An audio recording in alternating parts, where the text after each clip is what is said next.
Selamat pagi Bapak Ibu yang dikasihi oleh Tuhan, Salam. Kita bersyukur kita bisa bertemu di dalam renungan harian GP Kris Pangkal Pinang. Saat ini kita akan merenungkan firman Tuhan, dan sebelum itu mari kita berdoa. Bapa kami yang di surga, Tuhan kami Yesus Kristus, terima kasih untuk setiap penyertaan Tuhan dalam hidup kami. Kami ada sebagaimana kami ada hari ini oleh anugerah Tuhan yang besar yang kami nikmati hari lepas hari. Dan saat ini ya Tuhan, kami akan merenungkan firman Tuhan. Kami penuh dengan keterbatasan dalam pendengaran, dalam segala hal.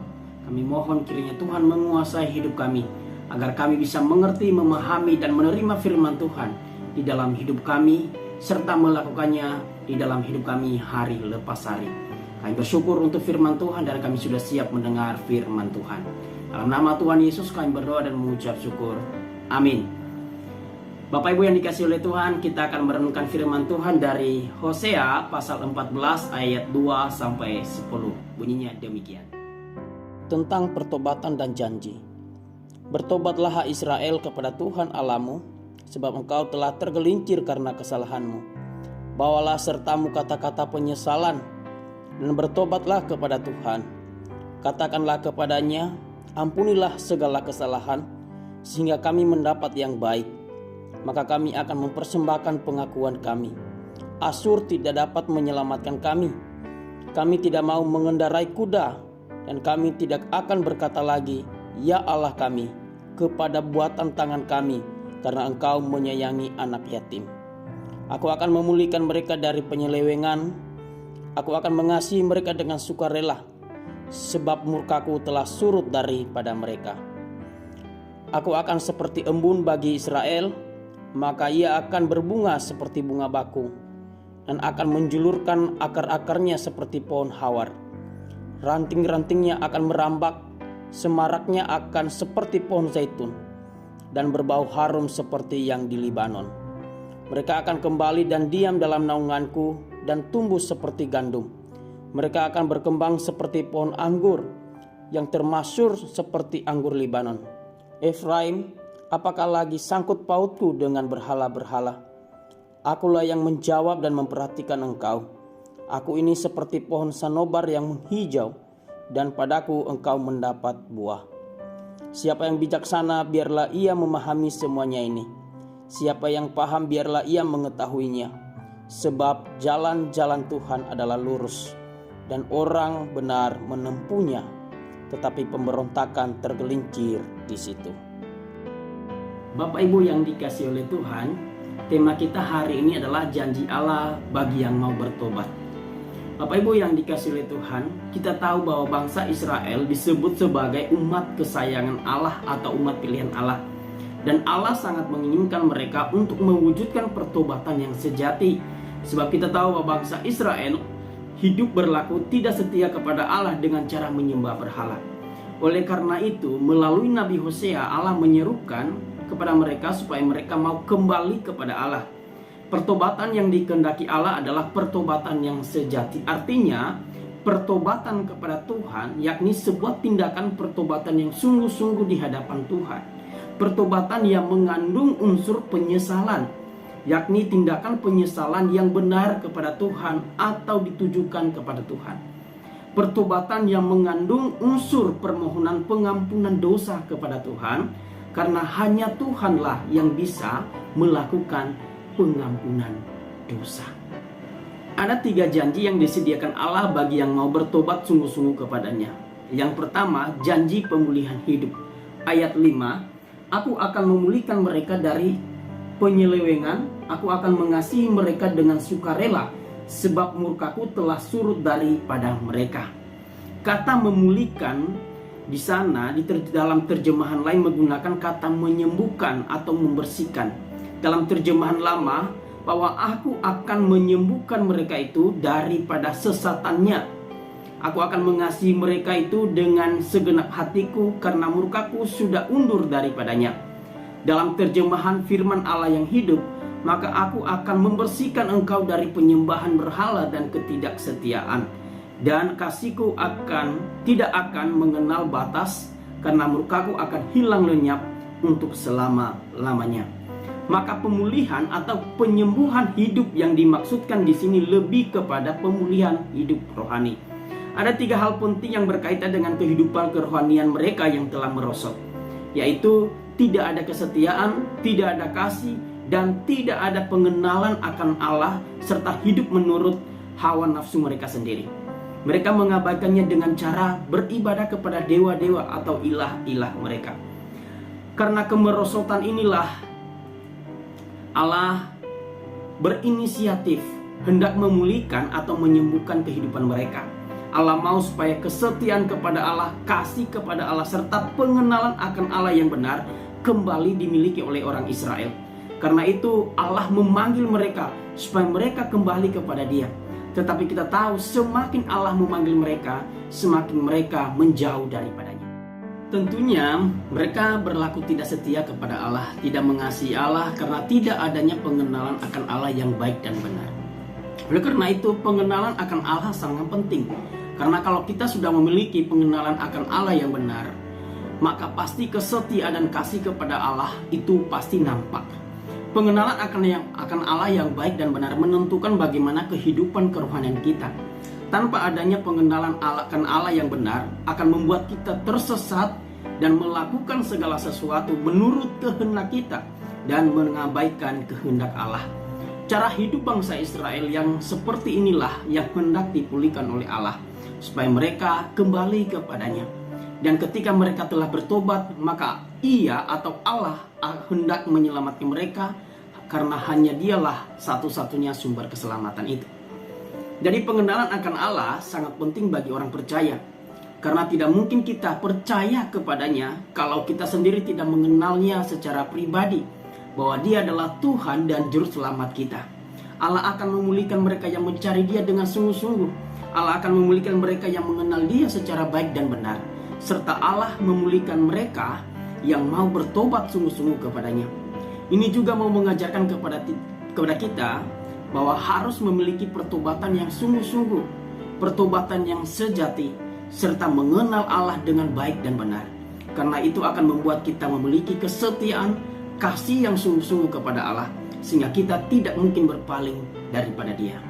Kehidupan kerohanian kita juga tidak jauh berbeda dengan orang Israel. Kita lebih sering menjadikan hal-hal lain yang kita miliki sebagai Allah bagi kita. Misalkan uang, harta, kerja, suami, istri, pacar, dan lain sebagainya. Kita mendewakan semuanya itu dan tidak mempedulikan Allah dalam hidup kita. Kita lebih memilih yang penting kebutuhan jasmani kita terpenuhi dan mengabaikan kebutuhan rohani kita. Kita tahu bahwa penyembahan berhala itu adalah menggeser Allah dari tempat yang terpenting, yaitu hati manusia, dan menggantikan dengan hal-hal lain dalam hidup kita. Dan ketika dalam keadaan seperti inilah Allah datang menegur kita lewat banyak hal, dan mungkin itu ada hal-hal yang buruk yang tanpa diduga terjadi di dalam hidup kita. Ketika didikan atau hajaran Allah telah terjadi dan kita mengambil sikap datang berserah kepada Allah, maka saat itu Allah berfirman bahwa Dia tidak akan membiarkan kita tersesat. Dia mau memulihkan dan menyelamatkan kita. Bahkan Allah juga akan memberikan kemampuan bagi kita untuk mengalami pengenalan akan Allah yang benar secara mendalam lagi. Karena itu marilah kita berusaha dengan sungguh-sungguh untuk mengenal Dia dengan tidak jemu-jemu. Poin kedua adalah janji dikasihi Allah. Dalam pasal-pasal sebelumnya Allah telah menyatakan kemarahannya bahwa Ia tidak akan mengasihi mereka lagi karena segala kejahatan yang mereka lakukan, dan sebaliknya Ia akan menghajar mereka.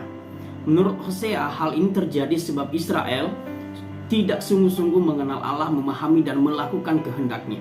Hosea pun menekankan bahwa pertobatan merupakan hal yang sukar untuk dilakukan, sebab seseorang mungkin saja terjebak pada pertobatan formalitas.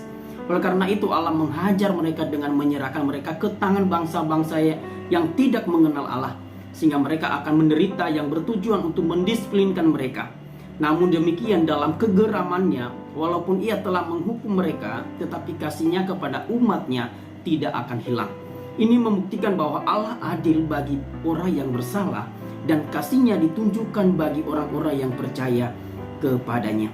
Sebagai bukti kasih-Nya, Ia akan menerima mereka kembali dan memperbaiki hubungan mereka dengan penuh kasih. Dapat dilihat dalam Hosea pasal 11 ayat 4 dan 8. Cinta Tuhan dalam pasal 11 ayat 8 itu dapat dinyatakan dengan kata-kata yang indah sebagai berikut.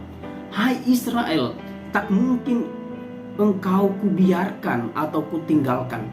Tak tega hatiku untuk melakukan hal itu, karena cintaku terlalu besar bagimu. Allah begitu mengasihi dan begitu setia kepada bangsa Israel yang adalah umat pilihannya. Hosea sangat menekankan bahwa hanya kasih setia dan belas kasihan Allah yang dapat mendatangkan anugerah bagi bangsa Israel. Memang berulang kali mereka ditegur dan mengaku bertobat, tetapi itu tidaklah sungguh-sungguh atau hanyalah pura-pura belaka saja. Sebenarnya hal ini adalah tindakan pertobatan yang baik dari bangsa Israel, tetapi tindakan mereka itu hanyalah kepuraan-puraan belaka, karena setelah itu mereka berpaling lagi dari Allah. Apabila mereka bertobat dengan sungguh-sungguh kepada Allah, bertobat sesuai dengan apa yang dikehendaki oleh Tuhan, yakni pertobatan yang harus merupakan sebuah tindakan percaya dan berserah dengan sungguh-sungguh kepada Allah, maka Allah akan menerima mereka kembali. Allah akan mengasihi mereka kembali. Ini juga mau mengajarkan kepada kita bahwa Allah kita adalah Allah pengasih, panjang sabar, dan besar kesetiaannya bagi kita. Ketika kita mau berbalik kepadanya dengan sungguh-sungguh, maka Ia akan menerima kita apa adanya dan mau mengasihi kita. Ketika kita mengambil tindakan pertobatan sejati, maka Allah mengasihi kita dengan tulus dan dengan sukarela seperti yang dijanjikan. Poin yang ketiga yaitu janji diberkati. Pertobatan yang sejati pasti akan membawa berkat, baik berkat jasmani dan terlebih berkat rohani. Allah tidak hanya berjanji bahwa kalau bangsa Israel bertobat sungguh-sungguh, maka Ia akan menyembuhkan, memulihkan mereka dan mengasihi mereka. Tetapi Allah juga berjanji akan memberkati kehidupan mereka. Kita dapat melihat dalam Hosea pasal 14 ayat 5 sampai 9.